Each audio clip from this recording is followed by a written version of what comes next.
Breaking news చూస్తున్నారు. Assembly ఎన్నికల కోసం తెలుగుదేశం పార్టీ యాక్షన్ ప్లాన్ సిద్ధం చేసుకుందా అంటే అవుననే సమాధానం ఇస్తోంది. దాదాపు 60కి పైగా స్థానాల్లో అభ్యర్థుల ఫైనల్ లిస్ట్ ను ఖరారు చేసుకున్నట్టుగా తెలుస్తోంది. సీట్ల పంపిణీపై ఇప్పటికే చంద్రబాబు పవన్ మధ్య చర్చలు జరిగాయి. వారం రోజుల్లో తెలుగుదేశం ఫస్ట్ లిస్ట్ రిలీజ్ చేసే అవకాశం ఉంది. పార్టీ కోసం పనిచేస్తూ కొత్తగా టికెట్ ఆశిస్తున్న వారికి రెండో లిస్టులో ఛాన్స్ ఇచ్చే అవకాశం కనిపిస్తోంది. జనసేనకు ఇచ్చే సీట్లు ఖరారైతే మార్పులు చేర్పులు ఉండే అవకాశం ఉంది. రాయలసీమలో జనసేనకు తక్కువ సీట్లు కేటాయించే ఛాన్స్ కనిపిస్తోంది. ఒక్కసారి ఏ జిల్లాల నుంచి ఎవరెవరికి ఛాన్స్ ఉండబోతోంది, ఎవరెవరి పేర్లు ప్రచారం ఉన్నాయి, ఫస్ట్ లిస్టులో ఎవరెవరి పేర్లు వచ్చే అవకాశం ఉంది. ఒక్కసారి లిస్టు చూసే ప్రయత్నం చేద్దాం. తెలుగుదేశం పార్టీ ఫస్ట్ లిస్ట్ సంబంధించి ఆ డీటెయిల్స్ని చూసే ప్రయత్నం చేద్దాం. అసెంబ్లీ ఎన్నికల కోసం తెలుగుదేశం పార్టీ యాక్షన్ ప్లాన్ ని సిద్ధం చేసుకుందా అంటే దాదాపు అవుననే సమాధానం వినిపిస్తోంది. సీట్ల పంపిణీపై ఇప్పటికే చంద్రబాబు పవన్ కళ్యాణ్ మధ్య చర్చలు దాదాపుగా కొలుకొచ్చినట్టు తెలుస్తోంది. వారం రోజుల్లో తెలుగుదేశం ఫస్ట్ లిస్ట్ రిలీజ్ చేసే అవకాశం ఉంది. పార్టీ కోసం పనిచేస్తూ కొత్తగా టికెట్ ఆశిస్తున్న వారికి రెండో లిస్టులో అవకాశం ఇచ్చే ఛాన్సెస్ కనిపిస్తున్నాయి. జనసేనకు ఇచ్చే సీట్లు ఖరారైతే మార్పులు చేర్పులు అవకాశం ఉంది. ఒకసారి శ్రీకాకుళానికి సంబంధించి ఆ లిస్టు చూసే ప్రయత్నం చేద్దాం. శ్రీకాకుళం సంబంధించి ఇచ్చాపురం నుంచి బెందాడం అశోక్, అలాగే టెక్ర నుంచి అచ్చెన్నాయుడు, ఆముదాల వలస నుంచి కొన రవికుమార్ పేరు వినిపిస్తోంది. పలాస నుంచి గౌతు శిరీష వీళ్ళ పేర్లు దాదాపు ఖరారైనట్టుగా తెలుస్తోంది. చాలా జోరుగా ప్రచారం జరుగుతుంది. వీళ్ళకే టికెట్లు దాదాపు దక్కచ్చు అనే ప్రచారం కూడా చాలా జోరుగా జరుగుతుంది. ఇది శ్రీకాకుళానికి సంబంధించి. ఒకసారి విజయనగరం అభ్యర్థులు ఎవరు చూసే ప్రయత్నం చేద్దాం. విజయనగరంకి వెళ్లే ముందు ఒకసారి ఆ లిస్టు చూస్తున్నాం. విజయనగరం నుంచి విజయనగరంలో రాజాం నుంచి కొండ్రు మురళీమోహన్, బొబ్బరి నుంచి బేబీ నాయన, అలాగే విజయనగరం నుంచి అశోక్ గజపతిరాజు, చీపురపల్లి నుంచి కిమిడి నాగార్జున, కురుపాం చిట్టి జగదీశ్వరి, పార్వతీపురం నుంచి బి విజయచంద్ర, ఇలా వీళ్ళ పేర్లు వినిపిస్తున్నాయి. ఇంకా ఏ జిల్లాలకు సంబంధించి ఎవరెవరికి టికెట్లు దక్కే అవకాశం చాలా గట్టిగా ఉంది, ఫస్ట్ లిస్ట్లో ఎవరెవరి పేర్లు ఉండొచ్చు తెలుసుకునే ప్రయత్నం చేద్దాం. మా ప్రతినిధి సురేంద్ర అప్డేట్స్ అందించేందుకు లైవ్లో జాయిన్ అవుతున్నారు. సురేంద్ర, ఇన్ఫాక్ట్ శ్రీకాకుళం, విజయనగరంతో పాటు మిగతా జిల్లాలకు కూడా అభ్యర్థిని దాదాపుగా ఖరారైనట్టుగా తెలుస్తోంది. ఎవరెవరి పేర్లు ప్రముఖంగా వినిపిస్తున్నాయి? ఎస్హెచ్ఎన్ చంద్రబాబు నాయుడు పవన్ కళ్యాణ్ డిన్నర్ మీటింగ్ తర్వాత టీడీపీ లిస్ట్ మీద అయితే ఊహాగానాలు పెద్ద ఎత్తున తిరుగుతున్నాయి. దాదాపు ఫస్ట్ లిస్ట్ అనేది టీడీపీ రెడీ చేసిందని చెప్పాలి. ఎందుకంటే పొత్తులోకి వచ్చిన తర్వాత జనసేన కొన్ని స్థానాలు మాత్రమే ప్రధానంగా చెప్పిన పరిస్థితి. ఆ స్థానాలు కాకుండా మిగతా స్థానాల్లో టీడీపీకి సంబంధించిన లిస్ట్ని సిద్ధం చేసినట్టయితే తెలుస్తుంది. రెండవది, ఇప్పటికీ టీడీపీలో ఉన్న ఎవరైతే సిట్టింగ్ ఎమ్మెల్యేలు ఉన్నారో వాళ్ళందరికీ కూడా గతంలోనే చంద్రబాబు నాయుడు చాలా స్పష్టంగా చెప్పారు. అందరికీ సీట్లు కన్ఫర్మ్ చేస్తూ కూడా ఆయన మాట్లాడిన పరిస్థితి. సిట్టింగ్లకి స్థానాలు అలాగే ఉంటాయి, కొత్త వారిని తీసుకుంటామని చెప్పిన పరిస్థితి. జనసేన టీడీపీ అంటే పవన్ కళ్యాణ్ చంద్రబాబు భేటీ తర్వాత టీడీపీ ఫస్ట్ లిస్ట్ని 60 మందితో కలిసి ఫస్ట్ లిస్ట్ని అయితే రెడీ చేస్తున్నట్టు వార్తలు వస్తున్నాయి. మరొక వారం రోజుల్లో ఈ లిస్ట్ని అయితే ప్రధానంగా విడుదల చేసే అవకాశం అయితే చాలా స్పష్టంగా కనిపిస్తుంది. శ్రీకాకుళానికి సంబంధించి చూస్తే ప్రధానంగా 4 సీట్లకి సంబంధించిన అభ్యర్థులను అయితే ఖరారు చేసినట్టయితే తెలుస్తుంది. ప్రధానంగా ఇచ్చాపురానికి సంబంధించి బెందాలం అశోక్, అదేవిధంగా టెక్కలికి సంబంధించి అచ్చెన్నాయుడు, ఆముదాల వలస కోన రవికుమారు, పలాస గౌతు శిరీష, శ్రీకాకుళానికి సంబంధించి నలుగురిని కూడా ఇప్పటికే ఫైనల్ చేసినట్టు అయితే తెలుస్తుంది. విజయనగరానికి సంబంధించి రాజాం కొండ్రు మురళీమోహన్ గతంలో మాజీ మంత్రిగా కూడా ఆయన పనిచేశారు. అదేవిధంగా బొబ్బిలికి సంబంధించి బేబీ నాయన, విజయనగరం అశోక్ గజపతిరాజు, చీపురిపల్లి కిమిడి నాగార్జున, కురుపాం టి జగదీశ్వరి, పార్వతీపురం బి విజయచంద్ర, వీళ్ళు విజయనగరానికి సంబంధించి దాదాపు 6 స్థానాలను ఇప్పటికే కన్ఫర్మ్ చేసినట్టే తెలుస్తుంది. విశాఖపట్నానికి సంబంధించి చూసుకుంటే వైజాగ్ వెలగపూడి రామకృష్ణబాబు, వైజాగ్ పశ్చిమకు సంబంధించి గణబాబు, పాయకరావుపేట అనిత, నర్సీపట్నం చింతకాల విజయ్ లేదా అయ్యన్నపాత్రుడికి ఇస్తారని చెప్పి ఒక చర్చ అయితే జరుగుతుంది. దాంతోపాటు ఎంపీగా విజయ్ని కూడా, అంటే అయ్యన్నపాత్రుడికి ఒకవేళ నర్సీపట్నం ఇస్తే కనుక విజయ్ని అనకాపల్లి ఎంపీగా పంపించే ఆలోచన అయితే టీడీపీ ఉన్నట్టయితే తెలుస్తుంది. ఇక తూర్పుగోదావరికి సంబంధించి చూస్తే తుని యనమల దివ్య, ఇప్పటికే యనమల రామకృష్ణుడి స్థానంలో యనమల దివ్యకి అక్కడ సీటు కేటాయిస్తామని టీడీపీ ఇప్పటికే అధిష్టానం చెప్పిన పరిస్థితి. అక్కడ వచ్చిన గొడవ, అంటే కృష్ణుడు నాకు సీటు కావాలని చెప్పిన పరిస్థితుల్లో అధిష్టానం అధిష్టానం పిలిచింది, కృష్ణుడితో మాట్లాడి దివ్యకి అక్కడ సీట్ కన్ఫర్మ్ చేసింది. ఆల్రెడీ అది చంద్రబాబు నాయుడు ప్రకటించిన పరిస్థితి కూడా ఉంది. దాంతోపాటు జగ్గంపేట జ్యోతుల నెహ్రూ ఆయన మాజీ ఎమ్మెల్యేగా కూడా పనిచేశారు. పెద్దాపురం చినరాజప్ప ప్రస్తుతం ఆయన ఆల్రెడీ మంత్రిగా గత టీడీపీ ప్రభుత్వంలో హోంమంత్రిగా కూడా ఆయన పనిచేసిన పరిస్థితి. అనపర్తి నల్లమిల్లి రామకృష్ణ, రాజమండ్రి అర్బన్ ఆదిరెడ్డి వాసు, ముమ్మిడివరం దాట్ల బుచ్చిరాజు, మండపేట వేగుల జోగేశ్వరరావు, అమలాపురం బత్తుల ఆనందబాబు లేదా బాలయోగి కుమారుడు హరీష్కి సంబంధించి ఇచ్చే ఆలోచనలు అయితే చాలా స్పష్టంగా ఉన్నట్టు తెలుస్తుంది. దీనికి సంబంధించి మొత్తం తూర్పుగోదావరి ఉమ్మడి తూర్పుగోదావరిలో దాదాపు 8 స్థానాల్లో అయితే కన్ఫామ్ చేసినట్టయితే తెలుస్తుంది. దాంతోపాటు పశ్చిమ గోదావరి జిల్లాకు చూసుకుంటే ఆచంట పితాని సత్యనారాయణ, పాలకొల్లు నిమ్మల రామానాయుడు, ఉండి మంతిన రామరాజు, గోపాలపురం మద్దిశెట్టి వెంకటరాజు, దెందులూరు చింతమనేని ప్రభాకరు అయితే ఇస్తున్నారు. అయితే దెందులూరుకి సంబంధించి జనసేన నుంచి సీటు అడుగుతున్న పరిస్థితి కనిపించింది. దాని మీద కొంచెం మార్పులు అయితే ఉండొచ్చు, కానీ చింతమనేని ప్రభాకర్ని మార్చి జనసేనకి ఇచ్చే ఆలోచనలు అయితే టీడీపీ లేదు. ఖచ్చితంగా జనసేనను బుజ్జగించినా సరే దెందులూరుకు సంబంధించి చింతమనేనికి ఇచ్చే అవకాశం అయితే చాలా స్పష్టంగా ఇక్కడ కనిపిస్తుంది. ఇక కృష్ణా జిల్లాకు వచ్చి చూసుకుంటే కనుక ఆల్రెడీ కృష్ణా జిల్లాలో తూర్పు నియోజకవర్గం గద్దె రామ్మోహన్ రెడ్డి ఎమ్మెల్యేగా ఉన్నారు. ఆయనకి ఆ సీట్ని మళ్ళీ కన్ఫర్మ్ చేస్తామని ఇప్పటికే చెప్పింది. అయితే అదే సీట్ని జనసేన పొత్తులో కూడా అడుగుతున్నట్లయితే వార్తలు వినిపిస్తున్నాయి. కానీ సిట్టింగ్ స్థానాల కదపని ఇప్పటికే చంద్రబాబు చెప్పాడు కాబట్టి ఖచ్చితంగా గద్దె రామ్మోహన్ రావుకి ఇస్తారు అనేది అయితే ఉంది. ఇప్పటికే గద్దె రామ్మోహన్ రావు ఆ ప్రయత్నాల్లో కూడా ఉన్నాడు. ఇంకా విజయవాడ సెంటర్కి సంబంధించి మాజీ ఎమ్మెల్యే బోండా ఉమ్మకి ఆల్రెడీ కన్ఫర్మ్ చేస్తూ చంద్రబాబు చెప్పారు. నందిగామకు సంబంధించి తంగిరాల సౌమ్య అక్కడ ఎమ్మెల్యే క్యాండిడేట్గా ఉంటున్నారని చెప్పి ఇప్పటికే చంద్రబాబు ప్రకటించారు. జగ్గయ్యపేటకు సంబంధించి శ్రీరామ్ తాతయ్య, అదేవిధంగా మచిలీపట్నం కొల్లూరు రవీంద్ర గతంలో మాజీ మంత్రిగా పనిచేశాడు ఆయన. గన్నవరానికి సంబంధించి యార్లగడ్డ వెంకటరావు, గతంలో గన్నవరం నుంచి టీడీపీ వరుసగా 2 సార్లు వల్లభనేని వంశీ అక్కడ గెలిచిన పరిస్థితి. వల్లభనేని వంశీ 2019 గెలిచిన తర్వాత ఆయన వైసీపీలోకి వెళ్ళిన పరిస్థితి. అక్కడ వైసీపీలో 2019లో పోటీ చేసి ఓడిపోయిన యార్లగడ్డ వెంకటరావు టీడీపీలోకి వచ్చారు. ఇప్పుడు ఆయనకి ఆ సీట్ని అయితే కన్ఫర్మ్ చేసిన పరిస్థితి.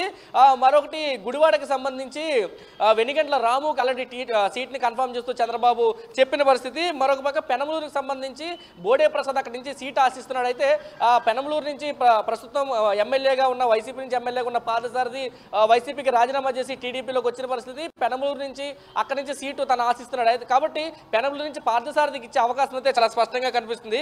ఇక గుంటూరు జిల్లాకు సంబంధించుకుంటే మంగళగిరి నుంచి లోకేష్ ఆల్రెడీ గతంలోనే చెప్పారు. ఇప్పటికే ఆయన ప్రచార కార్యక్రమాన్ని కూడా మంగళగిరిలో ప్రారంభించిన పరిస్థితి. పొన్నూరుకు సంబంధించి దూలిపాల నరేంద్ర, చిలకలూరుపేట పత్తిపాటి పుల్లారావు, సత్తెనపల్లి లక్ష్మీనారాయణ, వినకొండ జీవి ఆంజనేయులు, గురజాల ఎర్రపనేని శ్రీనివాసరావు, మాచర్ల జోలకంటి బ్రహ్మానందరెడ్డి, వేమూరు నక్క ఆనందబాబు. అంటే దాదాపు 9 నియోజకవర్గాలు గుంటూరుకు సంబంధించి ఇప్పటికే ఫైనల్ చేశారు. మిగతా నియోజకవర్గాలు జనసేన టీడీపీ పొత్తు అనంతరం ప్రకటించే అవకాశం అయితే ఉంది. ప్రకాశం జిల్లాకు సంబంధించి కూడా 4 నియోజకవర్గాలకు సంబంధించి టీడీపీ అభ్యర్థుల లిస్ట్ అయితే ఖరారు చేసినట్టు తెలుస్తుంది. పర్చూరుకు సంబంధించి ఏలూరు సాంబశివరావు, ఒంగోలు దామేచర్ల జనార్దను, కొండేపి శ్రీ బాల వీరాంజనేయ స్వామి, కనిగిరి ఉగ్ర నరసింహారెడ్డికి సంబంధించి 4 నియోజకవర్గాలు ప్రకాశం జిల్లాలో టీడీపీ ఇప్పటికే అభ్యర్థుల్ని ప్రకటించినట్లయితే తెలుస్తుంది. నెల్లూరుకు సంబంధించి కూడా దాదాపు 2 నియోజకవర్గాల్లో అభ్యర్థులను అయితే ప్రకటించారు. పోలంరెడ్డి దినేష్ రెడ్డి, ఆత్మకూరు సంబంధించి ఆరం రామనారాయణ రెడ్డి. గతంలో వైసీపీలో ఈయన పనిచేశారు. వైసీపీలోకి రాజీనామా చేసి టీడీపీలోకి వచ్చిన పరిస్థితి అయితే ఉంది.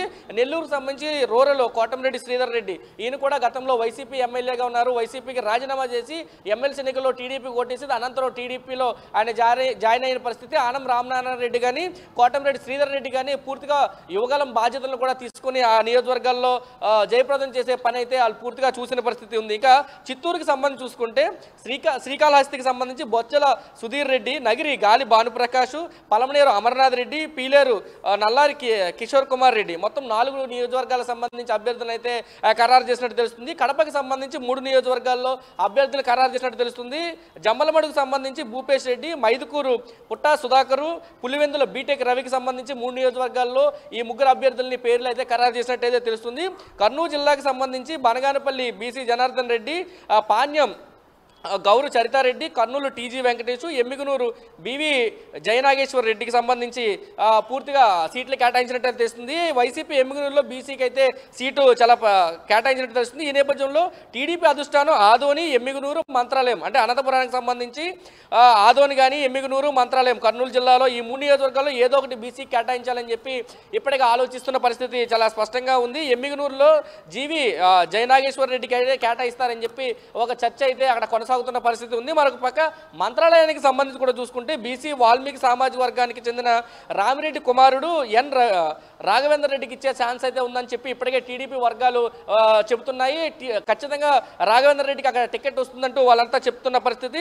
అనంతపురానికి సంబంధించి చూస్తే రాప్తాడు పరిటాల సునీత, ఉరవకొండ పయ్యావుల కేశవు, తాడిపత్తి జేసీ అస్మిత్ రెడ్డి, కళ్యాణ్ దుర్గం ఉమామహేశ్వర నాయుడు, హిందూపూర్ నందమూరి బాలకృష్ణ, కదిరి కందికుంట వెంకటప్రసాద్, మొత్తంగా చూస్తే 60 నియోజకవర్గాలకు సంబంధించి టీడీపీ ఫస్ట్ లిస్ట్ని అయితే సిద్ధం చేసినట్టు తెలుస్తుంది. మరొక వారం రోజుల్లో ఈ లిస్ట్ని అఫీషియల్గా ప్రకటించే అవకాశం అయితే ఉంది. మిగతా లిస్టులకు సంబంధించి జనసేన బీజేపీ ఉమ్మడి అభ్యర్థుల్ని త్వరలోనే ప్రకటిస్తారు. అయితే బీజేపీతో పొత్తుకెళ్ళిన తర్వాత పరిస్థితి ఎలా ఉంటుంది? కొన్ని సీట్లు అంటే ఇప్పటికే ప్రకటించిన 60 సీట్లు అలాగే ఉంచి మిగతా 115 సీట్లకి సంబంధించిన అభ్యర్థుల్లో మాత్రమే ఉమ్మడి అభ్యర్థులుగా, ఒకవేళ బీజేపీ పొత్తులోకి వస్తే ఉమ్మడి అభ్యర్థులుగా ప్రకటించే అవకాశం ఉంది.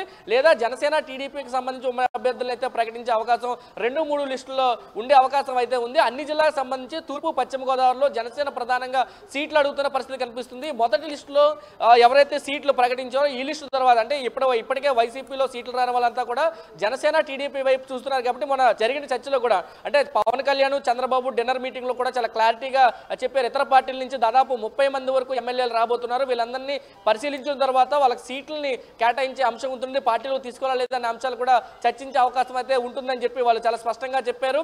ఇప్పటికే ఉమ్మడి కార్యాచరణకు సంబంధించి అన్ని నియోజకవర్గాల్లో బహిరంగ సభలకు కూడా ఇప్పటికే ప్లాన్ చేసిన పరిస్థితి కనిపిస్తుంది. ఇప్పటికే కదలరంటూ చంద్రబాబు అనేక బహిరంగ సభలు ప్రధానంగా పెడుతున్నారు. 18వ తారీఖున గుడివాడ కూడా ఈ బహిరంగ సభ జరగబోతుంది. అయితే 18వ తారీఖున నందమూరి వర్ధంతి సందర్భంగా ఎన్టీఆర్ వర్ధంతి సందర్భంగా అక్కడ ఏమైనా లిస్టు ప్రకటిస్తారనే ఒక ఆలోచన అయితే టీడీపీ నేతలు ఉంది. 60 మందికి ఖచ్చితంగా మొదటి లిస్టులో స్థానం అయితే కల్పించినట్టయితే మనకు సమాచారం అందుతుంది. సచిన్, సురేంద్ర, ఈ లిస్టుకి సంబంధించి ఎందుకంటే ఏ ప్రాతిపదికన ఈ లిస్ట్ని కన్ఫర్మ్ చేస్తుందని చెప్పుకోవచ్చు? ఆయా క్యాండిడేట్ల విషయంలో ఎటువంటి అంశాలను పరిగణలోకి తీసుకుంది అనుకోవాలి టీడీపీ? అంటే సచిన్, పూర్తిగా ఈ లిస్టుని మనం చూస్తే కనుక మాజీ ఎమ్మెల్యేలు ఎవరైతే 23 మంది ఎమ్మెల్యేలు ఉన్నారో 23 మంది ఎమ్మెల్యేలకి సంబంధించి ఈ లిస్టులో మొదటి లిస్టులో ప్రాధాన్యత అయితే కల్పించినట్టు తెలుస్తుంది. మరొక పక్క ఆ జిల్లాలో ఉన్న సామాజిక అంశాలను ఆధారంగా తీసుకొని రెండు పార్టీలు మాజీ ఎమ్మెల్యేల అంటే ప్రస్తుత ఎమ్మెల్యేలా లేకపోతే గతంలో ఉన్న ఎమ్మెల్యేల అంశాలు కూడా ఇక్కడ పరిగణలోకి తీసుకుంది అనుకోవాలా? ప్రస్తుతం గతంలో అంశాలను అయితే తీసుకున్నట్లయితే అక్కడ మనకి స్పష్టత లేదు. కానీ గతంలో 23 మంది ఎమ్మెల్యేలు అంటే 2019లో టీడీపీకి సంబంధించి ఎవరైతే 23 మంది ఎమ్మెల్యేలు గెలిచారో వాళ్ళకి ఖచ్చితంగా సీట్లు ఇస్తామని ప్రకటించారు.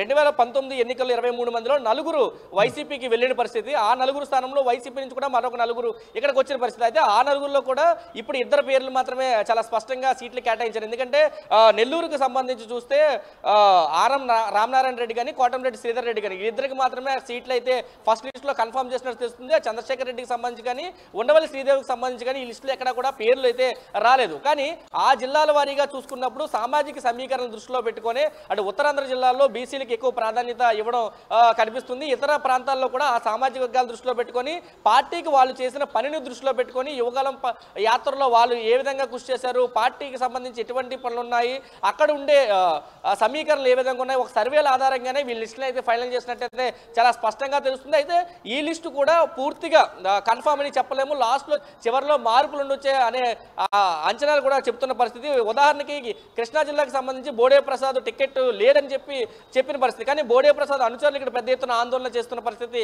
కనిపిస్తుంది. కొన్ని చోట్ల వ్యతిరేకత వర్గాలు కూడా టీడీపీకి సంబంధించి ఆందోళన బాట పడుతున్నాయి. తమ వర్గానికి సంబంధించి లేదా ఆ నాయకుడికి సీట్ ఇవ్వాలంటూ వాళ్ళంతా ఆందోళన బాట పట్టే పరిస్థితి కూడా అనేక చోట్ల కనిపిస్తుంది. టీడీపీ మాత్రం గెలుపు గుర్రాలని రంగంలోకి దించడం కోసం పూర్తిగా రంగంలోకి దిగిందని చెప్పొచ్చు. చంద్రబాబు ఇదేం కర్మతో తిరిగినా కానీ, బాదుడే కార్యక్రమంతో తిరిగినా కానీ, లేకపోతే ఇంకొక యాక్టివిటీ పెట్టుకుని తిరిగినా కానీ ప్రతి నియోజకవర్గంలో అక్కడ ఉండే సామాజిక అంశాలు ఏంటి, ఆయన జనాల్లో ఎటువంటి ప్రాబల్యం ఉంది, కార్యక్రమాలు ఏ విధంగా చేయగలుగుతున్నారు, జనాల్లో ఎటువంటి మొబిలైజేషన్ చేస్తున్నారు, అధికార పక్షం మీద ఎటువంటి దాడులు దిగుతున్నారు, ఎన్ని అంశాలను కూడా పరిగణలోకి తీసుకొని సర్వేలు చేయించుకున్నారు. ఆ సర్వేల ఆధారంగానే ఈ లిస్ట్ని అయితే ప్రిపేర్ చేసినట్టే తెలుస్తుంది. ప్రతి ఒక్కరు కూడా ఆశావాహులు చాలా మంది ఉన్నా కానీ ఇప్పుడు శ్రీకాకుళానికి సంబంధించి అచ్చెన్నాయుడు ఆల్రెడీ రాష్ట్ర అధ్యక్షుడిగా ఆయన ఉన్న పరిస్థితి. కోన రవికుమార్ ఆ జిల్లా అధ్యక్షుడిగా పనిచేస్తున్నాడు.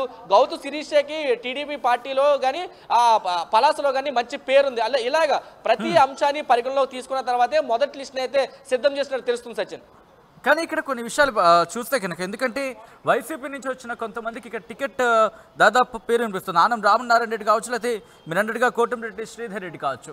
సో వీళ్లకు టికెట్ కేటాయించిన తర్వాత అక్కడ ఎక్కడి నుంచో, అంటే అక్కడ లోకల్ క్యాడర్ నుంచి అసంతృప్తి వ్యక్తమయ్యే అవకాశం ఉంటుంది. సో వాళ్ళ బుజ్జగించే ప్రయత్నం చేస్తోంది తెలుగుదేశం పార్టీ. అంటే ఇప్పటికే అంటే వాళ్ళు పార్టీలోకి వచ్చినప్పుడే ఆ జిల్లా కమిటీలతో చంద్రబాబు చాలా స్పష్టంగా మాట్లాడారు. ఎమ్మెల్సీ ఎన్నికల్లో అనురాధకు సంబంధించి ఓటు వేసే క్రమంలోనే వాళ్ళ పార్టీని వైసీపీని వీడి టీడీపీలోకి వచ్చినప్పుడే ఆ జిల్లా క్యాడర్తో ఇప్పటికే మాట్లాడారు. ఆ సీట్లు ఖచ్చితంగా వాళ్ళకే ఇవ్వాలని అగ్రిమెంట్ తర్వాత మాత్రమే వాళ్ళు వైసీపీకి వ్యతిరేకంగా ఓటేసి టీడీపీలోకి వచ్చిన పరిస్థితి కనిపించింది. అయితే లోకేష్ యువగలం పాదయాత్రలో మాత్రమే వీళ్ళు అఫీషియల్గా వెళ్ళిన పరిస్థితి. అక్కడ ఉన్న క్యాడర్ కూడా అంటే ఇది ఎమ్మెల్యే టికెట్లు ఇవ్వకపోయినా ఖచ్చితంగా నామినేటెడ్ పోస్టులు అయితే మీకు ఇస్తాము, లేదా ఎమ్మెల్సీని ఇస్తామని అక్కడ లోకల్ ఉన్న క్యాడర్ అయితే ఇప్పటికే చంద్రబాబు మాట్లాడినట్టు తెలుస్తుంది. ఆ గెలుపుకి సంబంధించి కోటమిరెడ్డి శ్రీధర్ రెడ్డి కానీ, ఆనం రామనారాయణ రెడ్డికి సంబంధించి కానీ ఖచ్చితంగా వీళ్ళని గెలిపించుకోవాలనే బాధ్యత టీడీపీ తీసుకుంటుందని చెప్పి ఇప్పటికే ప్రకటించారు. అక్కడ ఉన్న సామాజిక సమీకరణ అంశాలు ప్రధానంగా నెల్లూరుకి సంబంధించి రెడ్లు వైసీపీలో ఎక్కువ ఉన్న పరిస్థితి. కాబట్టి రెడ్లని టార్గెట్ చేసి చంద్రబాబు వీళ్ళిద్దరిని కూడా తీసుకున్నట్టు తెలుస్తుంది. అందుకోసమే కోటమిరెడ్డి శ్రీధర్ రెడ్డి కానీ, ఆనం రామనారాయణ రెడ్డి కానీ సీట్లు ఇచ్చినట్లయితే చాలా స్పష్టంగా తెలుస్తున్న పరిస్థితి. ఆ జిల్లాకు సంబంధించి టీడీపీ నేతలతో ఇప్పటికే అనేక దఫాలు చర్చలు చేసిన తర్వాత మాత్రమే చంద్రబాబు ఈ నిర్ణయాన్ని అయితే ప్రకటించినట్టు తెలుస్తుంది. Sachin. Right Surendra, thanks for update. So మొత్తంగా అయితే మాత్రం తెలుగుదేశం పార్టీకి సంబంధించి ఫస్ట్ లిస్ట్ చూస్తున్నారు మీరు. దాదాపు ఈ పేర్లు చాలా దాదాపుగా ఖరారవుతున్న పరిస్థితి, దాదాపుగా బలంగా ప్రచారం జరుగుతోంది. ఈ సీట్ల అంశంలో దాదాపుగా కొన్ని అంశాలను పరిగణలోకి తీసుకున్న తర్వాతే కొలుకొచ్చినట్టుగా తెలుస్తోంది. ముఖ్యంగా జనసేనతో పొత్తు అంశానికి సంబంధించి కూడా ఇప్పటికే నారా చంద్రబాబు నాయుడు భేటీ జరిపారు. తెలుగుదేశం పార్టీ అధినేత ఆయన భేటీ జరిపారు. అసెంబ్లీ ఎన్నికల కోసం తెలుగుదేశం పార్టీ యాక్షన్ ప్లాన్ సిద్ధం చేసుకుంది. దాదాపు 60కి పైగా స్థానాల్లో అభ్యర్థిని ఫైనల్ చేస్తుందని చెప్పుకోవాలి. సీట్ల పంపిణీపై ఇప్పటికే చంద్రబాబు పవన్ మధ్య చాలా చర్చలు జరిగాయి. వారం రోజుల్లో తెలుగుదేశం ఫస్ట్ లిస్ట్ రిలీజ్ అయ్యే అవకాశం కనిపిస్తోంది. పార్టీ కోసం పనిచేస్తూ కొత్తగా టికెట్ ఆశిస్తున్న వారికి రెండో లిస్టులో ఛాన్స్ ఇచ్చే అవకాశం ఉంది. దాంతోపాటు జనసేనకి ఇచ్చే సీట్లు ఖరారైతే మార్పులు చేర్పులు ఉండే అవకాశం కూడా ఉంది. రాయలసీమలో జనసేనకు తక్కువ సీట్లు కేటాయించే ఛాన్స్ కనిపిస్తోంది. ఏం జరగబోతోంది, ఫస్ట్ లిస్టులో ఎటువంటి మార్పులు ఉండబోతున్నాయి, ఇవే పేర్లు వినిపిస్తాయా లేకపోతే ఏమైనా మార్పులు చేర్పులు చేస్తుందా, తెలుగుదేశం పార్టీ ఏం చేయబోతోంది, జనసేనతో పొత్తులో భాగంగా ఏమైనా కొన్ని సీట్లను వాళ్ళకి ఇచ్చే అవకాశం ఉంటుందా, ఏ సీట్లు ఇస్తుంది, ఒకవేళ ఇస్తే కనుక మార్పులు చేర్పుల విధంగా ఉండే అవకాశం ఉంది.